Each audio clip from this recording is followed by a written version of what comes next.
1. julij je za Slovence tu v Bruslju velik dan. Vsi nam čestitajo ob začetku predsedovanja Svetu EU. Evropska komisija je v Sloveniji in danes je bil tudi potrjen naš načrt za okrevanje in odpornost.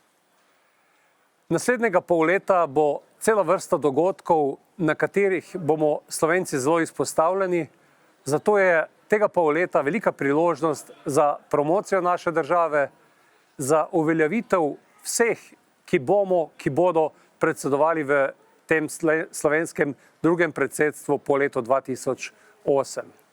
Tudi sam bom stavil kamenček v mozaik tega predsedovanja in 1. oktobra organiziram na gradu Reichenburg konferenco Pametne vasi za zeleno, digitalno, odporno evropsko podeželje. Verjamem, da bo Slovenija dobro predsedovala Svetu Evropske unije in da bo dosegla tudi velik napredek. Za nas je zelo pomemben tudi napredek na področju približevanja držav iz tako imenovanega Zahodnega Balkana Evropski uniji, kajti to je na nek način tudi garancija za njihov razvoj in za našo varnost.